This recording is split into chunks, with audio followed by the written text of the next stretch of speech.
ሰላም ጤና ይስጥልኝ ተወደዳችሁ እንደምን አላችሁ? ከአማራ ሳት እና አማራ ብሮድካስት ሴንተር ኤቢሲ ቴሌቪዥን በሳተላይት በረምብል በዩቲዩብ እና በኤክስ ሃንድሎቻችን በቀጥታ ፕሮግራማችን ከዚህ ሰዓት ጀምሮ ወደ እናንተ ይደርሳል። በርካታ ጉዳዮች እንደተለመደው ይዘን መጥተናል። የአፋብን ለአፍሪካ ህብረት የጻፈውን ደብዳቤ በተመለከተ እሱን ይዘን መጥተናል። የአነጋጋሪ የሆነው የኦሮሞ ነጻነት ሰራዊት ወይም የኦላ ደብዳቤም እንደዚሁ በጣም ልዩ ትኩረት የሚሰጠው ነው በዚህ ፕሮግራማችን። አርሲ ላይ ያለውን ሰቆቃ በተመለከተ እና አማራውን ግን በአርሲ የሚገኘውን ክርስቲያን እና የአማራ ህዝብ ከመግደል ጀርባ ያሉ አካላትንም በተመለከተ እንደዚሁ ተጨማሪ መረጃዎችን ይዘን መጥተናል። ሌሎችም በርካታ ሀገራዊና ውጫዊ ጉዳዮች አሉ፣ ቀጠናዊ ጉዳዮች አሉ። እስከ ፍጻሜያችን ድረስ አብራችሁ እንድትቆዩ በአክብሮት ጋብዛለሁ። መልካም ቆይታ ሲሆንላችሁ። መጀመሪያ ይህንን ፕሮግራም የምትከታተሉ ሰዎች አዲስ ልትሆኑ ስለምትችሉ አዲስ ዩቲዩብ ቻናል የከፈት ነው። በተለይ በዩቲዩብ ቻናል ይህን ፕሮግራም የምትከታተሉ የዩቲዩብ ቻናሉንና የረምብል ቻናሎቻችንን ሰብስክራይብ ብታደርጉ ደስ ይለናል። በረምብል እና በዩቲዩብ ነው በተደጋጋሚ የምንመጣው። ስለዚህ ሁለቱንም ፕላትፎርሞች ሰብስክራይብ አድርጉ፣ ኤክስ ላይ ፎሎ አድርጉን። ከዛ ውጭ የዩቲዩብ ቻናሎቹ ሲዘጉ የኤቢሲ ሊንክ የምትፈልጉ ሰዎች በስልክ ቁጥሮቻችን በቀጥታ የኤቢሲን ሊንኮች ማግኘት ትችላላችሁ። ሲደመር 1723093725 ይህንን ቁጥር ደግመዋለሁ፣ ያዙት። ሁልጊዜም ቻናሎቻችን ሲዘጉ ምናልባት ሊንኮችን የምትፈልጉ ከሆነ ሲደመር 1723093725 ይመስለኛል። አሮን ነው ተጨማሪ ዜሮ አስገብቼ ከሆነ ሲደመር 17203030093725 ነው ያለኝ ቁጥር ይሄ ነው። ደግሞ ያለው ለመጨረሻ ጊዜ ሲደመር 17203030093725 በዚህ ስልክ ቁጥር በቀጥታ በዋትሳፕ ልታገኙን ትችላላችሁ። ሊንኮቻችንንም በቀጥታ የቴሌግራም ገጾቻችንን በመከታተል ወይንም ደግሞ በዋትሳፕ ቁጥሮቻችን በቀጥታ የአዳዲስ ሊንኮችን ማግኘት የምትችሉበት ሁኔታ እንዳለ በዚህ አጋጣሚ ገልጻለሁ። ከዛ ውጭ ሙሉ የቢቢሲን ፕሮግራሞች የ24 ሰዓት ስርጭታችንን ለመከታተል amaradSat.org ላይ ገብታችሁ ፕሮግራሙን መከታተል ትችላላችሁ። ከዚህ ሰዓት ጀምሮ እንዳልኩት በርከት ያሉ ጉዳዮች አሉን። በቀጠናው ላይ ያሉ በሀገሪቱ ውስጥ ያሉ ጉዳዮች የአርሲው ግድያ እና ፖለቲካዊ አንድምታው ምንድን ነው የሚለውን ነገር ለማንሳት እንሞክራለን። ከዛ ውጭ ከግድያው ጀርባ ያሉ ግለሰቦችም ጭምር እንደዚሁ በስም እየወጡ ነው የሚገኙት፣ በስም እየተጠቀሱ ነው ያሉት። ማንም ያስፈጽመው፣ ለምንድን ነው የተፈጸመው ይሄ ግድያ፣ መቼስ ያበቃል፣ መቼስ ይቆማል የሚለውን ነገር በተመለከተም እንደዚሁ በርካታ አነጋጋሪ ጉዳዮች አሉ። በርካታ መግለጫዎች ወጥተዋል። እነዚህን ሁሉ ወደ እናንተ እናደርሳለን። በርከት ያሉ ፋኖ ነክ ነገሮችም አሉ፣ መረጃዎች አሉ። እነሱን ወደ እናንተ እናደርሳለን። መልካም ቆይታ እንዲሆንላችሁ ከልብ እመኛለሁ። ጤና ይስጥልን። ወንድም አንሙት እንኳን ደህና መጣህ። የመጀመሪያው ፕሮግራማችን ይመስለኛል በአዲሱ ቻናል ከተገናኘን። እንዴት አለ? እንዴት ከረምክ? እውነት ደህና ነኝ ወንድም አለም። እንዴት አለ? አንተስ? ተመልካቾች እንዴት ናችሁ? ሰላም ናችሁ ወይ? እንዘጋለን፣ እንከፍታለን፣ እንቀጥላለን አለን ወንድም። መልካም እንግዲህ ፕሮግራሞቻችን አንሙት በሁሉም አማራጮች እየሄዱ ነው። ከዚህ ሰዓት ጀምሮ እንግዲህ በሁሉም አማራጮች ላይ ያላችሁ አድማጭ ተመልካቾቻችን ሀሳብ አስተያየቶቻችሁን በተለይ በዋትሳፕ ቁጥራችን ብትጽፉልን ቶሎ ይደርሰናል። ከዛ ውጭ በቴሌግራም በዩቲዩብ ቻናል በረምብል እና በሌሎች የምትከታተሉን ሀሳብ አስተያየቶቻችሁን ብትጽፉልን እንደዚሁ ቴክኒሻኖቻችን መረጃዎቻችሁን በሙሉ ወደኛ ይልኳሉ። ስለዚህ እኛም እንመለከታለን። ምላሽ የምንሰጥባቸው ጉዳዮች ካሉ እንደዚሁ አብረን ልናይ እንችላለን። እንግዲህ በርካታ ጉዳዮች ናቸው ያሉት። በዋናነት አጠቃላይ አትሞስፈሩን የያዙት ሁለት ጉዳዮች አሉ። ከምርጫው ጋር ተያይዞ ያለው ጉዳይ አለ። በሌላ በኩል ደግሞ የአርሲው የክርስቲያኖች ግድያ የፈጠረው ቁጣ አለ። እሱ ቁጣ በተለመደ ሁልጊዜም ይፈጠርና ከዛ በኋላ አገዛዙ በፈለገው መንገድ የሚቋጨው ግድያውንም የሚፈጽመው ቁጣውንም በፈለገ መንገድ ማኔጅ የሚያደርገው ማኔጅድ ቫዮለንስ ነው። አንሙት ቁጣውም እንደዚሁ ማኔጅድ ነው። አገዛዙ በሚፈልገው መንገድ ግድያውን ይፈጽማል። ከዛ በኋላ ደግሞ የህዝቡንም ሪያክሽን በተመለከተ ህዝቡ አይደለም የሚወስነው፣ አገዛዙ ነው የሚወስነው። እንዴት መቆጣት፣ እንዴት ማዘን እንዳለብን፣ ምን ማድረግ እንዳለብንም አገዛዙ ነው ሲወስን ብዙ ጊዜ የምንመለከተ የነበረውና አሁን ላይ ካገዛዙ ውጪ አትሊስት የመቆጣት መብቶቻችንን በራሳችን እጅ ለማስገባት የሚያስችሉ እንቅስቃሴዎች የሚኖሩ እየመጡ ያሉ ይመስላል። እሱን እናነሳለን። ከዛ በፊት ግን አንሙት በጣም በርካታ ዴቨሎፕመንቶች አሉ። ከዚህ ከአፋብን መግለጫ ጋር ተያይዞ በተለይ ለአፍሪካ ህብረት የጻፈው ደብዳቤ እንደዚሁ ሰፊ ቁም ነገር ያዘለ በአማራ ክልል የነበረውንም ሁኔታ በስፋት ያስቃኘ በመረጃ የዳበረ ተሆኖ ተመልክቼዋለሁ። እዛ ላይም እንደው ሀሳብ እናጋራና ከአፋብን ጋር በተገናኘ ያለውን ጉዳይ እናነሳለን። ከዛ ውጭ ደግሞ የአርሲውን የክርስቲያኖች ግድያ፣ የአማራ ጥቃቶች አጠቃላይ እንዴት ነው ሲስተሙ የሚሰራው የሚለውን በመረጃ ዛሬ ይዘን ለማስቃኘት እንሞክራለን። እንዴት እንደሚፈጸሙ እነዚህ ግድያዎች፣ እነማን እንደሚፈጽሟቸው፣ ባለቤቶቻቸው እነማን እንደሆኑ በተደጋጋሚ ስንናገር የከረምነው ቢሆንም መረጃዎች ሲመጡ ደግሞ የተበለጠ ህዝብን ለማስረዳት ጥቅም ይሰጣሉ። አንሙትና በመረጃ አስደግፈን ስለሆነ የምናቀርበው አድማጭ ተመልካቾቻችን ይህንን በተመለከተ እንግዲህ የበለጠ ግንዛቤያችሁ እንዲዳብር ይረዳል ብዬ አስባለሁ። እሱን ነው ማድረግ የምንችለው። ስለዚህ ከአፋብን ጉዳይ እንጀምር። አንሙት በቀጥታ መልካም እንችላለን። ቀን ላይ ጠቆም አድርገነው ነው ያለፍነው። የአፋብን ሊቀመንበር ለአፍሪካ ህብረት ለኮሚሽኑ ሊቀመንበር መሐሙድ አሊ ዩሱፍ የጻፈው ደብዳቤ ነው። በግልባጭ ደግሞ ይመለከታቸዋል ለተባሉት ለኡሁሩ ኬንያታና ለተባበሩት መንግስታት ዋና ጸሐፊ አንቶኒዮ ጉተሬዝ የተጻፈ ደብዳቤ ነው። ጠንከር ያሉ የተወሰኑ ነጥቦች የተነሱበት ደብዳቤ ነው። እውነት ለመናገር ደብዳቤውን ካነበብኩ በኋላ ማምሻዬን የክሪቲካል ትሬት ለኢትዮጵያ ምርጫ ያወጣውን ጽሑፍ ስመለከት የኢትዮጵያ ያገዛዙን ይህንን የይስሙላ ምርጫ በተመለከተ ያለውን የግንዛቤ ተመሳሳይነት፣ ያረዳድ ተመሳሳይነት በግልጽ የሚያስቀምጥ ሆኖ ማግኘት ይቻላል። ማን እንዴት እያየው ነው ይህንን ምርጫ ከተባለ በዚህ ምርጫ ላይ የሚቀርቡ የሚዲያ ትንታኔዎች፣ የባለሙያዎች ማስረጃዎች፣ ሌሎችንም ነገሮች ስትመለከት በተመሳሳይ ገጽታ ነው የሚሰጠው። ከአሳታፊነት፣ ከዲሞክራሲያዊነት፣ ከአጠቃላይ አፈጻጸም፣ ከጸጥታና ደህንነት እነዚህን ሁሉ ከመሰሉት ጉዳዮች አኳያ ተመሳሳይነት ያለው አቋም ሲንጸባረቅ ነው የምትመለከተውና የአፋብን ሊቀመንበር የጻፈው ደብዳቤ ላይ የተወሰኑ ነጥቦችን በግልጽ አስቀምጧል። አንደኛው በተለይ የአፍሪካ ህብረት እና ኢጋድ ናቸው በብቸኛነት የዚህ ያገዛዙ የይስሙላ ምርጫ ታዛቢ ተደርገው የቀረቡት ብቻ ሳይሆን ያጸደቁትና በአካታችነት፣ በሰላማዊነት፣ በፕሮፌሽናሊዝም ሙያተኝነት ይህን በመሰለ መንገድ ኢንዶርስ ያደረጉበት ያጸደቁበት ሁኔታ ስለነበረ ለዚያ ምላሽ የሚሆን ደብዳቤ ሆኖ ነው ያገኘሁትኝ።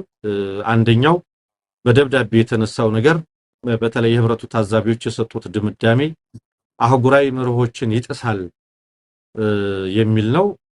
አጠቃላይ ድምዳሜው እውቅና ለመስጠት ተቀባይነት ያለው ለማድረግ በሚመስል መንገድ የቀረበ ነው እና ያ ደግሞ አጠቃላይ የምርጫውን ሂደት እና አፈጻጸም በውል የተገነዘበ አይደለም በሚል ነው። አጠቃላይ ደብዳቤው ስለ ኢትዮጵያ ብቻ ሳይሆን ጉዳዩን አህጉራዊ ተቋማትን፣ አህጉራዊ መርሆችን፣ ተቋማዊ መርሆችን ከመከተል አኳያ ያሉ ችግሮችን ለማመላከት በሚያስችል መንገድ የቀረበ ነው። በተለይ የአፍሪካ ህብረት ቻርተር በዲሞክራሲ በምርጫዎችና አስተዳደር ላይ ያስቀመጣቸው ግልጽ የሆኑ ደረጃዎች መርሆዎች አሉና ለአንድ ዲሞክራቲክ ሌጂቲሜሲ ወይም ዲሞክራሲያዊ የሆነ ተቀባይነት ላለው የምርጫ ሂደት ያስቀመጣቸውን መርሆዎች የህብረቱን ቻርተሮች የተመለከተ ነው እና ከዚህ አኳያ ኢትዮጵያ ውስጥ ይሄ አገዛዝ አደረኩ የሚለው ምርጫ እነዚያን መርሆዎች የሚጥስ ነው በሚል በግልጽ አስቀምጦታል። ምርጫዎች በተለይ ከምርጫ አኳያ የተቀመጡት መስፈርቶች የሚያሳዩት ምርጫዎች ነፃ፣ ግልጽነት ያላቸው፣ አካታች፣ ኮምፒቲቲቭ ወይም ምንድነው ፉክክር ያለባቸው መሆን አለባቸው። በተለይ ደግሞ ዜጎች በነፃነት መብታቸውን የፖለቲካ መብቶቻቸውን በነፃነት በሚተገብሩበት የፖለቲካ ከባቢ ውስጥ መፈጸም አለባቸው የሚል የቻርተሩ መርህ አለና ይሄንን መርህ የሚጥስ ነው። በተለይ ደግሞ ፖለቲካል ፕሉራሊዝም የሚባል የፖለቲካ ብዝሃነትን፣ የተቋማት ነፃነትን፣ የዜጎችን ተሳትፎ፣ የሰብአዊ መብቶች መከበር ጉዳይ፣ የሐሳብን የመግለጽ መብቶች፣ የመደራጀትና እነዚህን የመሰሉ የፖለቲካ ተሳትፎ እኩልነት፣ የፖለቲካ ዕድል እኩልነት እነዚህን የመሰሉ ጉዳዮች የህብረቱ ቻርተር አካል ናቸው እና ከዚህ አኳያ የህብረቱ ቻርተር ተጥሷል አገዛዙ ባደረገው የምርጫ ሂደት በሚል ነው ያስቀመጠው። ከነዚህ ሁኔታዎች አኳያ ሲመዘን በጣም ቁልፍ ጥያቄዎች እንዲነሳበት የሚያደርግ ነው። ምክንያቱም ይሄ ምርጫ የተካሄደው በሀገሪቱ ውስጥ ወታደራዊ ጦርነት ወታደራዊ ግጭት ነው የሚለው ጦርነት እየተካሄደ ባለበት ከፊል የሀገሪቱ ክፍል ጦርነት እየተካሄደ ባለበት ሁኔታ ውስጥ የተፈጸመ በመሆኑ የሀገሪቱ ከፍተኛ እንግዲህ ህዝብ ተሳትፎ አንደኛው መስፈርት ሆኖ ሳለ ከፍተኛ ህዝብ እዚህ ላይ ሊሳተፍ ባልቻለበት የተፈጸመ ነው። ስለዚህ በመሰረታዊነት የመጀመሪያው ጉዳይ የህብረቱን የአህጉሪቱን ተቋም መርሆች የዲሞክራሲ መርሆች የሚጥስ ነው በሚል በዚህ ደብዳቤ ላይ ተቀምጧል። ሁለተኛው የተቀመጠው በአፈና ውስጥና አስቻይ ሁኔታ በሌለበት ሁኔታ የተደረገ ነው የሚል ነው። ምክንያቱም አብዛኞቹ የሀገሪቱ ክልሎች በግጭት ውስጥ ያሉ ናቸው፣ በጦርነት ውስጥ ያሉ ናቸው። የፖለቲካ ተቃዋሚ ኃይሎች በከፍተኛ እቀባ ውስጥ ገደብ ውስጥ ያሉበትን ያለው በሚሊዮን የሚቆጠሩ ዜጎች መሳተፍ ያልቻሉበት ነው በሚል ተቀምጧል። በተለይ ካፈና አኳያ ዓለም አቀፍ መገናኛ ብዙሃን ገለልተኛና ነፃ ተንታኞች የሰብአዊ መብት ተቋማት ይሄ የምርጫ አካባቢ ወይም የኤሌክቶራል ኢንቫይሮንመንት በግጭት የታጀበ መሆኑን በመፈናቀል ላይ የታጀበ መሆኑን የፖለቲካ ተሳትፎ ገደቦች ያሉበት መሆኑን የሚኒንግፉል የሆነ ወይም ትርጉም ያለው ብሔራዊ ፖለቲካው ፉክክር ሊካሄድበት የማይችል መሆኑን አስቀምጠውታል። ከዚህ ሁኔታ አኳያ በአፈና ውስጥ የተካሄደ ነው በሚል አስቀምጧል። ሶስተኛው ነጥብ ምርጫ አልተደረገም ነው። እንግዲህ አፋብን ከራሱ ኮንስቲትዩንሲ አኳያ ካለበት ከሚንቀሳቀስበት ቀጠና አኳያ የሚቀርብ በመሆኑ ያሁኑን ምርጫ የተቀባይነት ቀውስ ሊያሳዩ ከሚችሉ ነገሮች መካከል ምርጫው የት ነው የተካሄደው በምን ደረጃ ነው የተካሄደው የሚለው አሃዛዊ መረጃ ነውና መረጃዎችን ይጠቅሳል። አማራ ክልል ላይ ብቻ ወደ 11902 የምርጫ ጣቢያዎች ነበሩ ነው የሚለው በግራፍ ለማስቀመጥ ሞክረናል። ምናልባት አንተ ማብራሪያ ተሰጥበታለህ ኤዲተራችን ብታሳየው እንግዲህ አገሪቱ ላይ ወደ 50000 ምርጫ ጣቢያዎች አዘጋጅቻለሁ ነው ሲባል የነበረው ከዚያ ውስጥ 11902 ያህሉ አማራ ክልል የነበሩ ናቸው። በእነዚህ ምርጫዎች እንግዲህ በአማራ ክልል በመላ ማለት ነው ከነዚህ ውስጥ ምርጫ የተካሄደው 326 የምርጫ ጣቢያዎች ላይ ብቻ ነው የሚል 11902 የምርጫ ጣቢያዎች አማራ ክልል ላይ ተዘጋጅተው ነበረ። ምርጫ የተካሄደው 326 የምርጫ ጣቢያዎች ላይ ነው።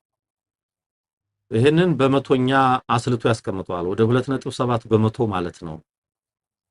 ምርጫ የተካሄደው 2.7 በመቶ በሚሆን የአማራ ክልል ምርጫ ጣቢያዎች ላይ ነው።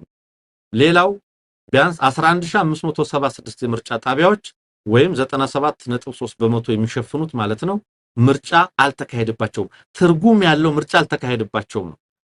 ትርጉም ያለው ምርጫ አልተካሄደባቸውም ማለት ግማሾቹ ከመንግስት ቁጥጥር ውጭ በመሆናቸው፣ ግማሾቹ በግጭት በጦርነቱ ምክንያት የተቋረጠባቸው በመሆናቸው፣ ግማሾቹ በማስገደድና ለሰልፍ ብቻ ተብሎ የተደረጉ በመሆናቸው፣ ግማሾቹ ያገዛዙ የምርጫ አስፈጻሚዎች ቁጭ ብለው የኮሮጆ የሞሉባቸው የተፈጸሙ በመሆናቸው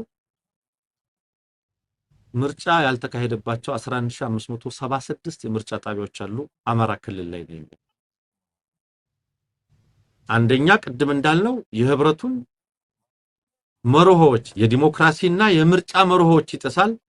ሁለተኛ ከተግባራዊ አፈጻጸም አኳያ ብንመለከተው 97.3 በመቶ በአንድ ክልል ብቻ እንኳን አልተካሄደም። ይሄ ከትግራይ በምንም የሚለይ አይደለም። እውነት ለመናገር ትግራይ ላይ ሙሉ ለሙሉ ምርጫ አልተካሄደም። አማራ ክልል ላይ በዚህ ደረጃ ምርጫ አልተካሄደም ነው የሚለው ደብዳቤው።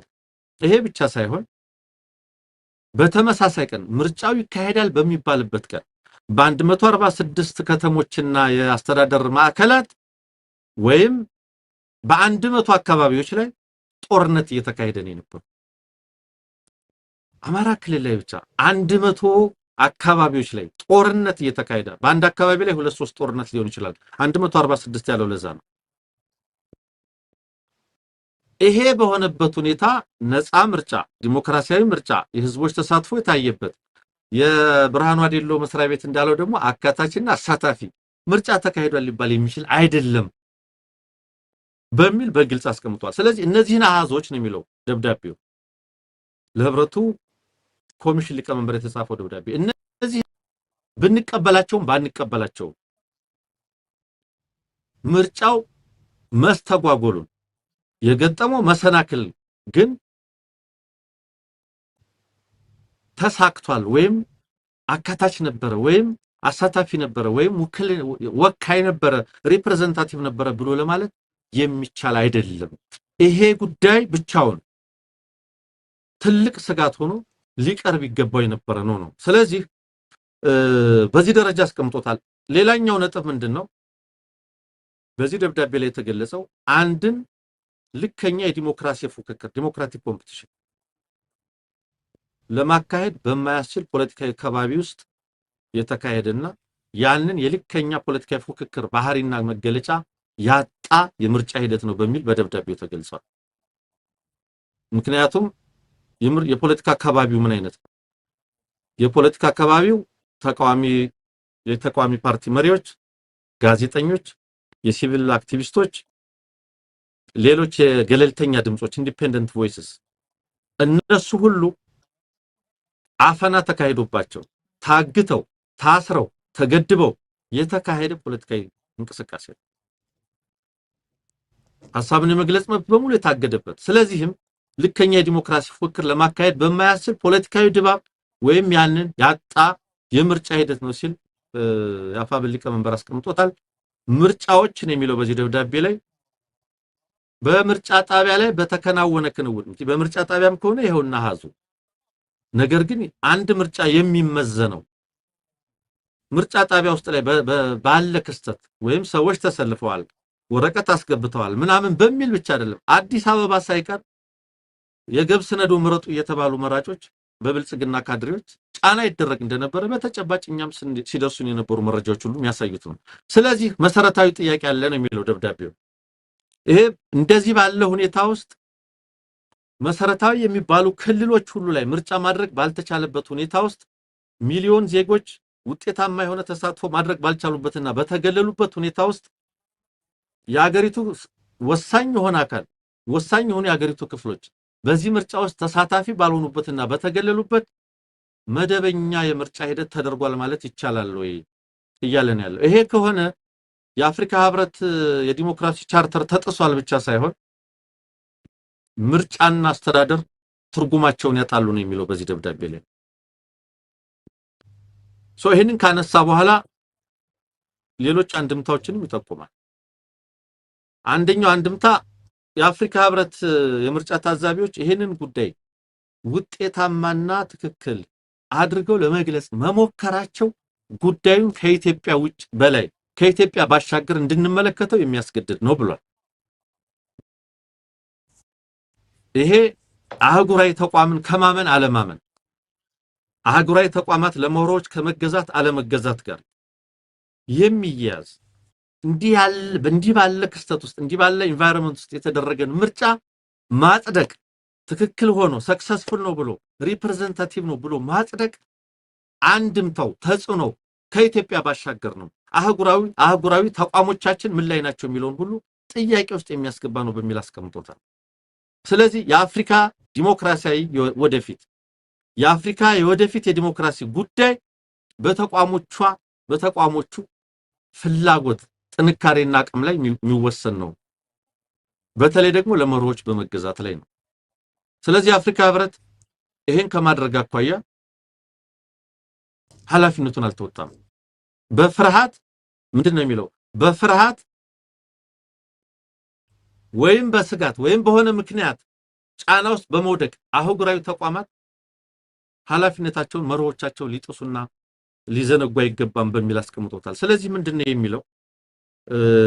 የአፍሪካ ህብረት ኢጋድና ዓለም አቀፍ ማህበረሰብ ይሄንን የፖለቲካ አካባቢ በማወቅ ምርጫው የተካሄደበትንና አጠቃላይ ዳታዎችን መረጃዎችን ማስረጃዎችን በመመልከት አገዛዙ ከሚያቀርባቸው ዳታዎች ባሻገር ትንግርቱ እንደምታውቀው 50 ሚሊዮን ህዝብ ተመዝግቧል ብሎ ሲያቀርብ ዓለም አቀፍ ሚዲያውም ሌሎችም ተቋማት 50 ሚሊዮን ህዝብ ወደ ምርጫ እየሄደ ነው ብለው ዘገቡለት። ዲሞክራሲያዊ በሆነ መንገድ ህዝብ ተሳተፈ ብሎ ሲናገር በተመሳሳይ አሉ። ትግራይን ጨምሮ በአማራ ክልል 8 የምርጫ ክልሎች ወይም በድምሩ 46 ምርጫ ክልሎች ብቻ ናቸው ተሳትፎ ያልተደረገባቸው ሲሉ ይሄንን ተቀብሎ ሲያስተጋቡ ሲጽፉ ተመልክተናል።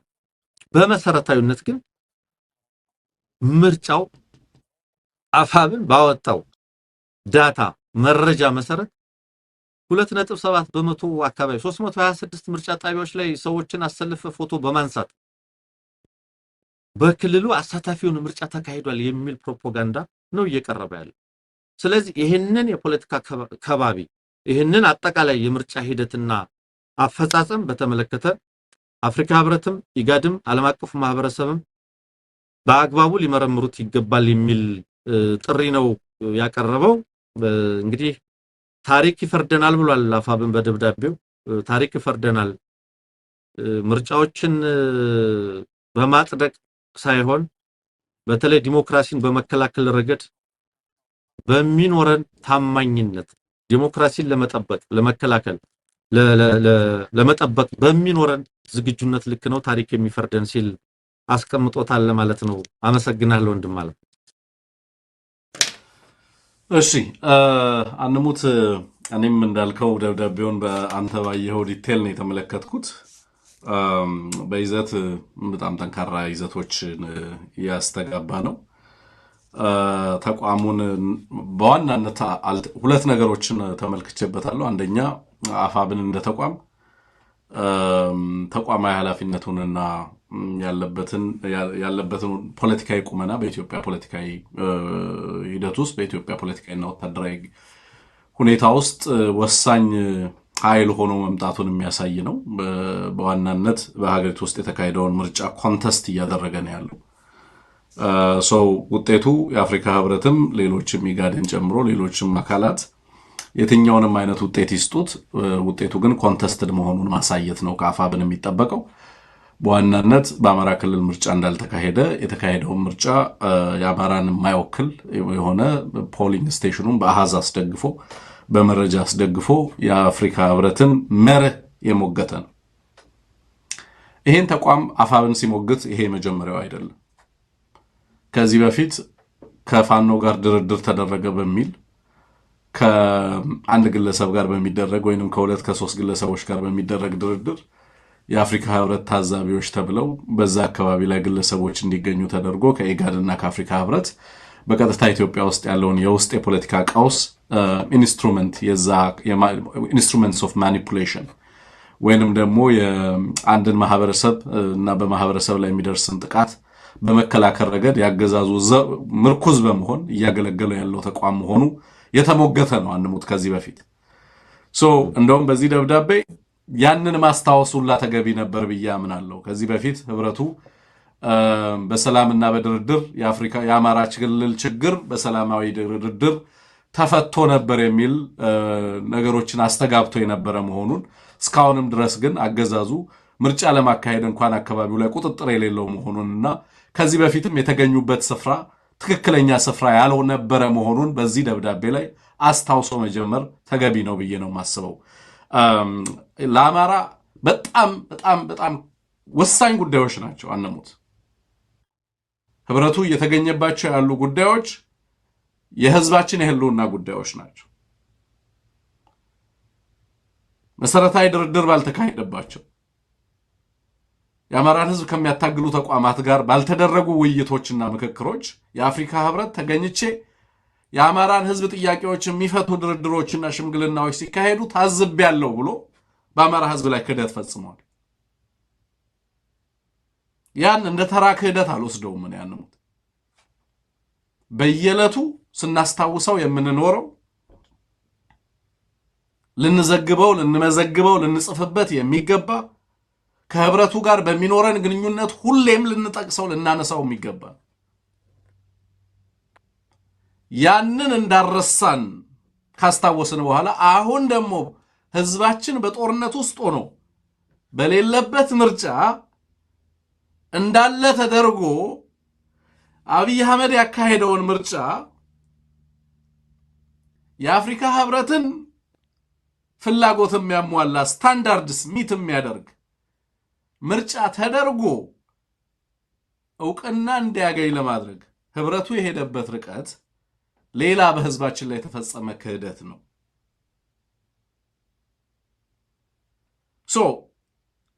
አፋብን ኮንተስት አድርጎ ነው የመጣው። በአሃዝ አስደግፈው ምርጫው እንዳልተካሄደ ለማሳየት ሞክሯል። ግን በደብዳቤዎቹ መጠቀስ ያለባቸው ከአማራ ህዝብ ህልውና አንጻር በእኔ እምነት ወደፊትም ቢደረጉ ደስ የሚለኝ ከዚህ በፊት ህብረቱ የተገኘበት መድረክ አሁንም ህብረቱ እያደረገ ያለውን ጥፋት እና የጥፋቱን ግዝፈት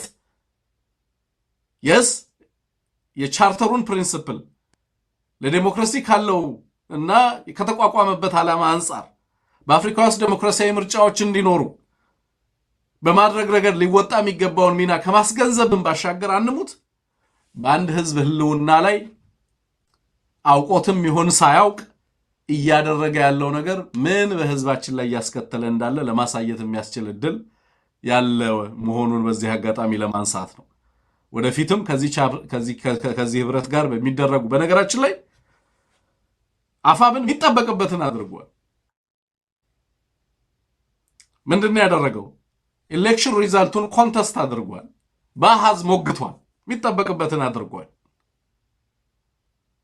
but this election ይሄ ምርጫ ግን ከአብይ አህመድ ቅቡልነት በላይ ነው ለአማራ ህዝብ። ህዝባችን ፍጅት እያስተናገደ ያለበት ሁኔታ ውስጥ ነው ያለው። so it is not just የአብይን ስታቲስቲክስ ብቻ አይደለም ኮንተስት የምናደርገው ማለት ነው። ሪዛልቱ በህዝባችን ላይ ጦርነትን እንደሚያስቀጥል የጉዳዩን ትልቅነትና ለኢትዮጵያ ህዝብ ይሄ ምርጫ ምን ማለት እንደሆነ ህብረቱ ራሱ እንዲገነዘበው ማድረግ የሚቻልበት እድልም ስላለን so it is good that we contested በግልጽ የሚጠበቅብንም እሱን ማድረግ ነው። ውጤቱን አንቀበለው የማንቀበለው በአሃዝ ስላስደገፍነው ነው ብሎ ነው ያመጣው አፋብን። so ቀጣይ እርምጃዎችን ለመውሰድ የሚያስችሉ ሂደቶችን በነገራችን ላይ አፍሪካ ህብረትና ኢጋድ ራሳቸው በሪኮመንዴሽናቸው ውስጥ ያስቀመጡት ነገር አለ። አንሙት ሪኮመንዴሽናቸው ላይ ኢትዮጵያ ኦፕን አፕ እንድታደርግና ችግሮቿን በፖለቲካል ዳያሎግ ፕሮሰስ በዳያሎግ ኢንክሉሲቭ የሆነ የፖለቲካ ዳያሎግ እንድታደርግ ምክር ሐሳብ እናቀርባለን ብለዋል። ምርጫው ክሬዲብል ከሆነ ይሄንን ምክር ሐሳብ ለምን ማቅረብ አስፈለገ? ምርጫውን ዕውቅና ከሰጠው በኋላ በሀገሪቱ ውስጥ ከፍተኛ ቅራኔዎች ስላሉ እነዛን ለመፍታት የሚያስችሉ ሁሉን አካታች የፖለቲካ ውይይቶችና ምክክሮች ቢካሄዱ እንመክራለን ብለው ምክር ሐሳብ አስቀምጠዋል እኮ አንሙት። ለምርጫውና ለሂደቱ ዕውቅና ከሰጠ በኋላ ደግሞ እባካችሁ ተመካከሩ ማለት ምን ማለት ነው? በኢትዮጵያ ህዝቦች በወገኖቻችን ላይ ምን እያዋለዱ እንዳሉ ያውቁታል ወይ? አባቶቻችን የደከሙለት ተቋም ዛሬ በህዝባችን ላይ የታወጀን ጦርነት በአንድም በሌላ መንገድ ኢንዶርስ ያደርጋል። ይሄ አልነበረም መርሁ ብሎ ከታሪክም አንጻር መሞገት የሚቻልበት እድል አለ ለወደፊቱ። ቻርተሩ የተቋቋመበት ሂደት በዛ ውስጥ አማራና የአማራ ልጆች የተወጡትን ሚና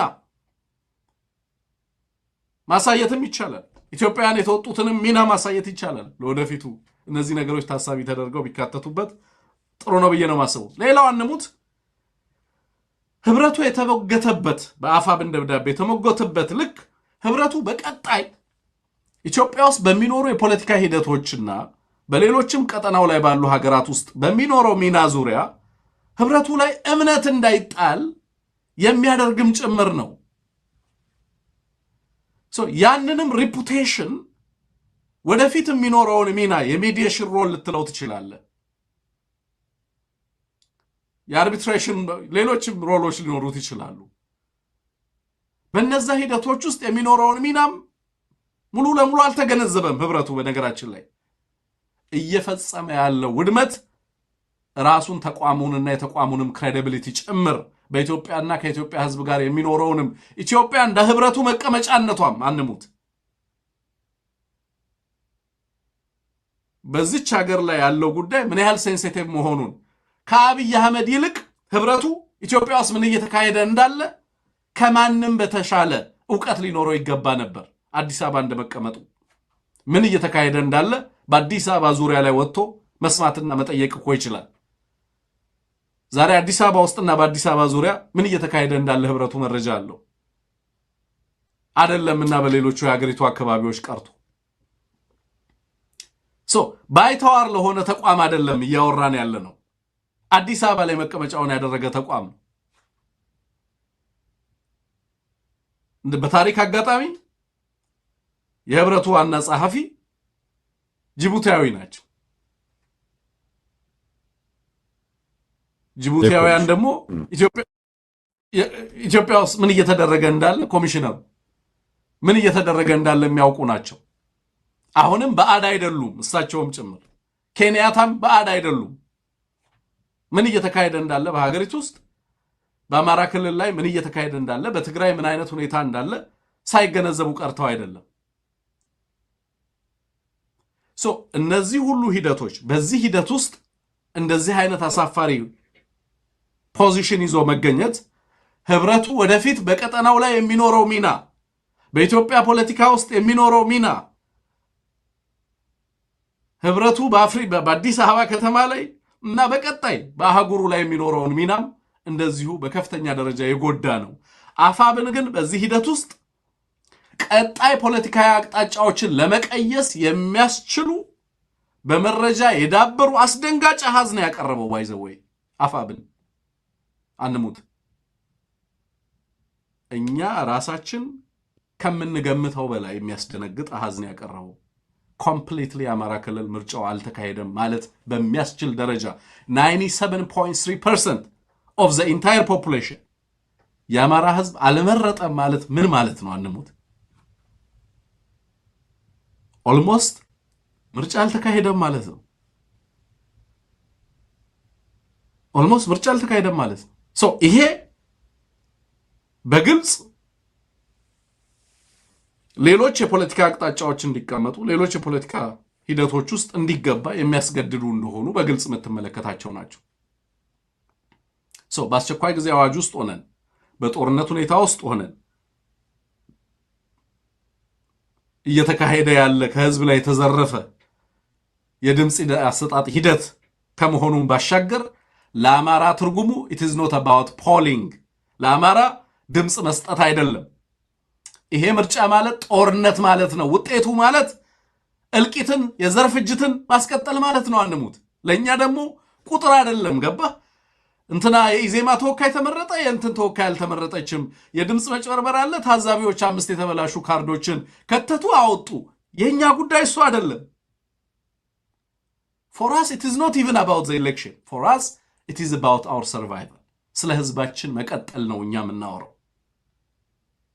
እኛ እንደውም ለኔ ፖሊ እንትኑን አሃዙን አይደለም እኔ ኮንተስትም ሳደርግ የነበረው እንደምታስታውሰው አንሙት፣ አንተም እኔም ከኤቢሲ ላይ ለረጅም ጊዜ የሞገት ነው ምርጫ ለማስደረግ የማያስችል ነባራዊ ሁኔታ ፖለቲካል ኢንቫይሮንመንቱን አጠቃላይ ሀገሪቱ ውስጥ ያለውን የፖለቲካ አርኪቴክቸር ነው ሂደቱ፣ ተቋማቱ፣ ሁኔታው፣ ሀገሪቱ ያለችበት ሁኔታ there is no basic elementary level of political consensus የለም ሀገሪቱ ውስጥ ምርጫ ለማካሄድ የሚያስችል።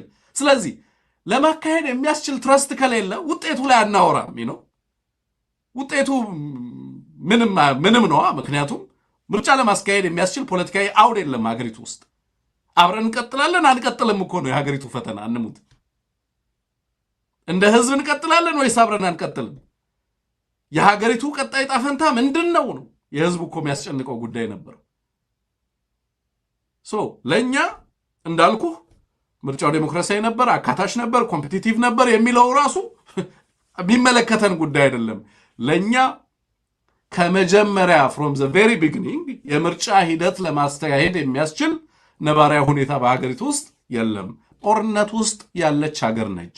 ኡሁሩ ኬንያታ መገንዘብ ያልቻለው ወይንም ሊያውቅ ያልፈለገው ምክንያቱም በጥቅም ስለተሸበበ በባንኮች በቴሌኮም በተለያዩ የንግድ ስራዎች እኮ ተሰማርተዋል እኮ ነው ኡሁሩ ኬንያታ። አንሙት። ኦኬ፣ በማዕድን ማውጣት ተሰማርተዋል። የጥቅም ትስስር እኮ ተፈጥሯል። እነዚህ ተቋማት የተሰጣቸውን ማንዴት ወደ ጎን ትተው የአህጉሩን ማንዴት ወደ ጎን ትተው የህዝቦችን ሰላም አንድነት ወደ ጎን ትተው ታሪካዊ ኃላፊነታቸውን መወጣት ሲገባቸው እነዛ ታላላቅ አባቶች የደከሙለትን ተቋም ወደ ምን ደረጃ እንደቀየሩት ማሳያ ናቸው እነ ኡሁሩ ኬንያታ። አንዳንድ ሀገራት እኮ ማየት አይፈልጉም እሱን። በነገራችን ላይ ትራንዚት እንኳን በእነሱ ሀገር እንዲያደርግ የማይፈልጉ የአፍሪካ ሀገራት እንዳሉ አውቃለሁ። የቀጣፊዎች ሀገር አይደለም ይሄ እንዳትመጣብን ይሉታል። እነዛ ሰዎች አሁን በእንደዚህ አይነት ሂደት ውስጥ ወርቅነህ ገበየሁ ታዛቢ፣ ኡሁሩ ኬንያታ ታዛቢ፣ አብይ ተመራጭ፣ አብይ አስመራጭ ሆነው የሄዱበት ሁኔታ ነው። ጥያቄው አፋብን እነዚህን ነገሮች ለህብረቱ ካሳወቀ በኋላ በቀጣይ ሊወስዳቸው የሚችላቸውን ፖለቲካዊ አቅጣጫዎች በደብዳቤ ውስጥ ኢምፕሊኬት ቢያደርግ ደስ ይለኝ ነበር። ለወደፊቱ ነው እንግዲህ ዝም ብዬ ቅድም የሚያነሳውልህ ቢካተቱ ኖሮ ቢጨመሩ ኖሮ ምላቸው ነገሮች ወደፊት ኮሚኒኬት ሲደረግ በተለይ እነዚህ አይነት ነገሮች ታሳቢ ቢደረጉ ቅድም እንዳልኩ ህብረቱ ከዚህ በፊት ያደረጋቸው ነገሮችንም ጠቅሶ እነዛን አስተሳስሮ በደንብ ከዚህ ጋርም ከአማራ ህዝብ ህልውና ጋርም አያይዞ በደንብ በስፋት ይሄ በጣም በጣም በጣም ትልቅ ነገር ነው። አንሙት አሁን ቅንጦት ነው የምናወራው ነገር ባይዘወይ አፋብን ተመስርቶ በጥቂት ወራቶች ውስጥ ነው አጠቃላይ የሀገሪቱ the only ኃይል ነው እስካሁን ሶፋር የህብረቱን አቋም ተችቶ በዚህ ደረጃ ኮንቴስት ያደረገ ብቸኛው ተቋም ነው ሶፋር። ነዋት አሉ ሀገሪቱ ውስጥ አይደለም፣ አንጋፋ ፓርቲ ናቸው በእድሜ ይባላል አይደለም፣ ሌሎችም ተቋማቶች አሉ። ግን አፋብን ነው የመጀመሪያው ይሄው ማውቀው። ምናልባት ቀጥሎ ኦኤልኤ ተመሳሳይ አቋም ሊይዝ እንደሚችል ገምታለሁ። ከዛ ሌሎቹ ድርጅቶች ምርጫን በተመለከተ የህወሓትን አቋም እስካሁን አላውቅም። በተደጋጋሚ ተናግሬያለሁ አንሙት። በነገራችን ላይ ምናልባት ወደፊት ልናየው እንችል ይሆናል እና ግን የተያዘን አቋም አላውቅም። ኮንተስት ያደረገው ሪዛልቱን በአሃዝ አስደግፎ አፋብን ነው። አፋብን እንደማየው is becoming the leading እየመራ ያለ የፖለቲካ ኃይል ሆኖ መጥቷል።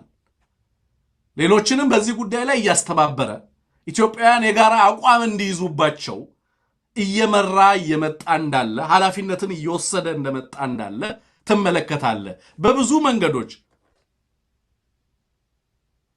I think ቀጥሎ እንዳልከው አንሙት ምናልባት በርካታ ማህበራት፣ በርካታ ሀገራት፣ በርካታ ተቋማት በርካታ የታጠቁም ያልታጠቁም ድርጅቶች ተመሳሳይ አቋም ሊያስተጋቡ የሚችሉበት የአማራ ማህበራትን በነገራችን ላይ አንሙት ተመሳሳይ አቋም እያስተጋቡ ነው ያሉት። በርካቶቹ ማህበራት በአውሮፓም በሰሜን አሜሪካም በተለያየ ቦታ ላይ ያሉት ተመሳሳይ ነገር እያስተጋቡ እንዳሉ እየሰማው ነው ያለሁት which is very very good በጣም ጥሩ ነገር ነው ብዬ ነው የማስበውና anyway ይሄ ነው የኔ ምልከታ። የምትጨምረው ነገር ካለ ትንሽ እንጨምርና ወደ ኦኤልኤ መግለጫ እናልፋለን። መልካም ምናልባት ይሄንን የተቀባይነት ቀውሱን ለመሸፈን አገዛዙ የሚያደርጋቸውን መፍጨርጨሮች በደንብ እየተመለከትኩ ነው ያለሁትኝ። ለምሳሌ የዘንድሮ ምርጫ የሴቶችን ተሳትፎ በከፍተኛ ደረጃ ያረጋገጠልን ነው። በጣም ብዙ ነገር ነው የሚባለው። አሁን ከመሸም የአብይ አህመድ ጽፈት ቤት ለቀለቀውን መግለጫ እየተመለከትኩ ነበርና የት ድረስ የዚህን ምርጫ ውድቅ መሆን ለመከላከል እንደሚታገሉ ትመለከታለህ። የክሪቲካል ትሬት ያስቀመጠውን ነገር እንመጣበታለን ቀጥለን። ምንድነው የሚለው አሁን የጠቅላይ ሚኒስትር ጽፈት ቤት ተብሎ የወጣው መግለጫ ላይ የኢትዮጵያ ሕዝብ ፍላጎት የተንጸባረቀበት ምርጫ ነው ይልና የኢትዮጵያ ብሔራዊ ምርጫ ቦርድ ከ52000 ምርጫ ጣቢያዎች መካከል ከ50188 በላይ የሚሆኑት በሰዓቱ ተከፍተው ቀኑን ሙሉ መራጮችን ሲያስተናግዱ እንደነበር አረጋግጧል ይላል። ይቀጥልና ከ42 የፖለቲካ ፓርቲዎች የተውጣጡ ከ10438 በላይ እጩዎችና 80 የግል እጩዎች በሕዝብ ተወካዮች ምክር ቤትና የክልል ምክር ቤት ወንበሮችን ለማሸነፍ ተወዳድረዋል ነው የሚለው። የውድድር ማለት 75 ነው 80 ወንበር ለሌሎቹ ማኔጅድ ኢሌክሽን የፖለቲካል ፕሉራሊዝም የፖለቲካ ብዝሃነት ምክር ቤት ውስጥ እንዲሆን ብቻ ስለተፈለገ እነማን እንደሚገቡ የነማን መግባት ምክር ቤቱን ምን ገጽታ ይሰጥልኛል ከዲሞክራሲ አኳያ ምን ገጽታና ምናምን ያላብስልኛል ተብሎ ቀድሞ ባለቀ ጉዳይ ላይ ውድድር ያለ ለማስመሰል ተወዳድረዋል ስል ይገልጸዋል። ይሄ ይላል እንግዲህ ተመልከት የትርክት ያለንበት ዘመን እንደምታውቁት የፐርሰፕሽን ኮምፒቲሽን በአንድ ጉዳይ ላይ ያለ የትርክት ውድድር አለ የትርክት ውድድር አለ ማን ቀድሞ ትርክት ያስቀምጣል ያ ትርክት ለምን ያህል ጊዜ አሸናፊ ሆኖ ይቀጥላል ማን በማን ላይ ፐርሰፕሽን ግንዛቤ ቀድሞ መረዳት ኢንፎርሜሽን ቀድሞ በማስረጽ ማን ከማን ይበልጣል የሚል ዘመን ላይ እንዳለን እናውቃለን ስለዚህ ገና ከምርጫው በፊት ስንል ነበር ይሄ አገዛዝ ምክር ቤቱ ላይ 70 ምናምን ሰዎች ወንበሮች ለተቃዋሚ ሳይሆን ለአጋሮቹ ሲያስቀምጥ ወይም ለነሱ ለመስጠት ሲመኝ ምን ሊያደርግ እንደፈለገ ባለፉት 6 ምርጫዎች ያልታየ ነገር አደረኩ ለማለት እንደፈለገ በግልጽ የሚታይ ነው የነበረው ስለዚህ ምንድነው የሚለው ይሄ በማንኛውም ሊለካ በሚችል መስፈርት ይላል በኢትዮጵያ ታሪክ ትልቁና በውሳኔ አሰጣጥም ሆነ በአስተዳደራዊ ረገድ እጅግ በረቀቀ ሁኔታ ተግባራዊ የተደረገ ዲሞክራሲያዊ ተሳትፎ የታየበት ኩነት ነበር ይሄንን ጠቅላይ ሚኒስትር ጽሕፈት ቤት የተባለውን ያወጣው መግለጫ ነው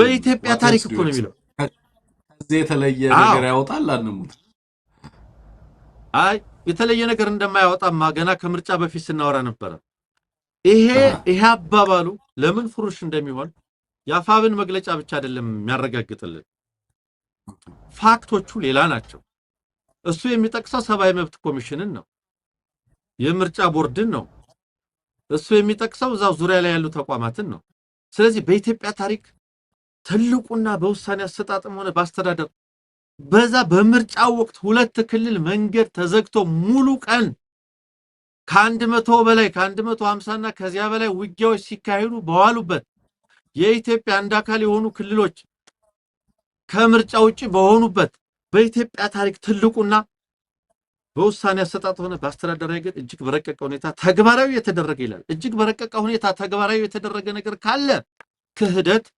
አይናውጣነት አይናችሁን ጨፍኑ ላሞኛችሁ የሚለው ጉዳይ እንደዚሁም በኮሮጆ አሞላል በአስፈጻሚ በካድሬ ማታለል የረቀቀ ካለው የረቀቀ ከሆነ እሱን የረቀቀው ከዛ የተለየ አይደለም ነገር ግን የዚህ ምርጫ ውድቅ መሆንን በተመለከተ እኔ በጣም የመሰጠኝ የክሪቲካል ትሬት ሀተት አለ ጽሁፍ አለ ይሄ ምርጫ የዚህ አገዛዙ ድራማ ለምንድነው ተቀባይነት የሌለው ለምንድነው ውድቅ የሚደረገው መሰረታዊ የሆኑ አንድ 5-6 ነጥቦችን ያስቀምጣል የመጀመሪያው ጉዳይ ተጽዕኖ ፈጣሪ ፓርቲዎች አልተሳተፉበትም ማለት ቲፒኤልኤፍ ይላል አገዛዙ ኤንኤልኤፍ ለመከፋፈል የኦጋዴን ነጻነት ብሔራዊ ነጻነት ግንባር ለመከፋፈል የሰራውን ስራ ሁሉ ይጠቅሳል ገርሞኛል ክሪቲካል ትሬት ይቀጥልና የኦሮሞ ሊበሬሽን ፍሮንትን ያነሳል ከዛ ይቀጥልና ሌሎች በተለይ ከብሔር ከጎሳ ውጭ ተደራጅተዋል የሚባሉትን ፓርቲዎች አባላትን እንዳያስመዘግቡ በማሰር በማሳደድ የፈጸመውን ደባ ያስቀምጣል ስለዚህ የመጀመሪያው ጉዳይ ተጽዕኖ ፈጣሪ የሚባሉት የፖለቲካ ኃይሎች በኢትዮጵያ ውስጥ እንዳይሳተፉ አድርጓል ቲፒኤልኤፍን አግዷል ኦኤንኤልኤፍን ለመከፋፈል ሰርቷል ኦላን ሌሎችንም ይሄ መጀመሪያው የዚህ ድራማ ውድቀት አድርጎ ክሪቲካል ትሬት ያነሳዋል የተጽዕኖ ፈጣሪዎች ታግደዋል ብቻ ሳይሆን የሚለው ተሳተፉ የተባሉ ፓርቲዎች ገለልተኛነት ጥያቄ ውስጥ የወደቀ ነው ተፎካካሪ ተብሎ ነው የቀረቡት አይደል ተወዳድረዋል ይላል አገዛዙ እነማን ናቸው ያገዛዙ አንድና ያው አምሳል የሆኑ አካላት ናቸው አብረውት የተሰለፉት 48 ተፎካካሪ ፓርቲዎች ተወዳድረዋል ይላል ከነዚህ ውስጥ እኮ ለምሳሌ እንዳንሰረዝ ብለው 5 ሰው 6 ሰው ያቀረቡትን ፓርቲዎች ይጨምራል የምርጫ ህጉ ስለሚያስገድድ የግድ እንገኝ ብለው ፉክክር ላይ ያልተገኙ ዲቤት ላይ ያልነበሩ ምንም ነገር ቀስቀሳም ያልሰሩ ለይስሙላው ምርጫ ቦርድ መዝገቦላቸው አው ተሳትፈናል ይያሉ የቀረቡ አሉ በሌላ ረገድ ያገዛዙ የስልጣን ተጋሪ የሆኑና አገዛዙን በመከላከል የሚታወቁ ፓርቲዎችም ተሳትፈው እነዚህ ሂደቱ የፖለቲካ አካባቢው ነፃ ብቻ ገለልተኛነትና ነፃነት ብቻ አይደለም ተአማኒነት የሌለው እነዚህ አካላት ጄኒን የሆነ ፖለቲካል ዲቤት ፖለቲካል ኮምፒቲሽን ያልተካሄደበት የሱ ሞሰብ ተጋሪዎች የተሰለፉበት ስለሆነም የህዝቡን ጄኒን የሆነ ዲሞክራሲያዊ ፍላጎት የማያንጸባርቅ ነው ይላል። አንደኛ ማገድ፣ ሁለተኛ ተሳተፉ የሚባሉትም ተአማኒነት ማጣት ሁለተኛው ነው። ሶስተኛው ውድቅ መሆኑን የሚያሳይበት ማስረጃ ምንድነው? ትንታኔ ገለልተኛ አካላት ሂደቱን ከመሸፈንና ከመታዘብ ታግደዋል።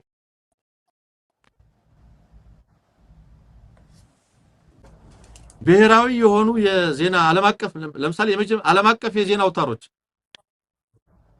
እንዳይዘግቡት ተደርጓል። ፈቃዳቸውን በመከልከል ባለማደስ ለምሳሌ ቢቢሲን ይጠቅሳል፣ ዶቼ ቬለን ይጠቅሳል፣ ሬውተርስን ይጠቅሳል። ፈቃዳቸው እንኳን አልታደሰም እንኳንስ ምርጫውን ሊዘግቡ እንዳይሸፍኑት በማድረግ የሀገር ውስጥ ዜና አውታሮችን ይጠቅሳል። ነዋዜማ ሬዲዮ፣ አዲስ ስታንዳርድ የግለሰብ ጋዜጠኞችን በማሰር የዚህ ሂደት አካል እንዳይሆኑ ከዚህ አልፎ ተርፎ ቃለ መሐላ ፈጽመው ፈቃድ እንኳን የሰጣቸው ቃለ መሐላ ፈጽመው እንዲቀርቡ ነው ያደረጋቸው። ቃለ መሐላ እንዲፈጽሙ በማድረግ ከዚህ በመነሳት ነው ዓለም አቀፍ ታዛቢዎች የማይታዘቡት ምርጫ ሆኖ ወርቅነህ ገበየሁ ሆነውና የሱፍ አሊ ጋር ተደውሎ ልኡካን ላኩልን ተብሎ የተከናወነው። ስለዚህ ከዚህ መስፈርት አኳያ እንኳን ውድቅ ነው። ሶስተኛው ክሪቲካል ትሬት ኢትዮጵያ ነፃና ታማኝነት ያለው ምርጫ ለማድረግ የተቸገረች ሀገር ነችልና ያለፉትን የምርጫ ሂደቶች በሙሉ ለማስታወስ ያነሳል።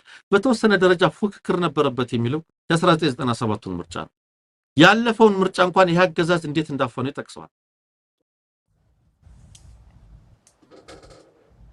ቀጥሎ የሚለው ምንድነው? ይሄ ምርጫ አሁን ውድቅ ነው የምንለውበት በጣም ቆንጆ ትንታኔን ይዞ የመጣው ቀጥሎ ይሄ ምርጫ ትክክል እንዳልሆነ ማሳያ አድርጎ የሚያመጣው በተለይ የታጠቁ ኃይሎች በተለያዩ የሀገሪቱ ክፍሎች ላይ በጸጥታ ችግሮችና አገዛዙን በሚታገሉ አካላት ምርጫ ያልተካሄደባቸው አካባቢዎች መኖር ነው። ሙሉ ትግራይ ደጋግመን አንስተናል። አማራ ፋኖ የተቆጣጠራቸው አካባቢዎች፣ የኦላይ የተቆጣጠራቸው አካባቢዎች በጣም በርካቶች። ስለዚህ ቀጥሎ ምን ይሆናል ነው? በእነዚህ ሁሉ መስፈርቶች ይሄ ምርጫ የተቀባይነት ቀውስ የገጠመው ይችላል። ምርጫ ለማለት ሁሉ የሚቸግር እንደሆነ በግልጽ የሚያስቀምጥ ይሄንን የተለያዩ አካላት ቋንቋቸው አንድ አይነት ነው። ስለ ኢትዮጵያ ምርጫ አሁን የሚያወሩ አካላት የሚተነትኑ አካላት ቋንቋቸው አንድ አይነት ነው። ኢንሴኩሪቲውን ማያነሳ የለም፣ ማግለሉን ማያነሳ የለም፣ አፈናውን ማያነሳ የለም፣ እቀባውን የማይጠቅስልህ የለም። ሁሉም ይሄንን ያገዛዙን ድራማ በተመለከተ የሚያነሱ የሚያወሱ አካላት በሙሉ ቋንቋቸው አንድ አይነት ሆኗል። ከዚህ በኋላ ግን ምን ሊያደርግ ይችላል ነው አንተም የጠየቀው ጥያቄ። ሁለት ነገር ሊያደርግ ይችላል አብይ አህመድ ይላል ክሪቲካል ትሬት። አንደኛው ጥብቅ ማዕከላዊነት ይመጣል። ጥብቅ ማዕከላዊነት ይመጣል ማለት የአብይ አህመድ የፓወር ሴንትራላይዜሽን ከምን ጊዜውም በላይ ተጠናክሮ ይመጣል።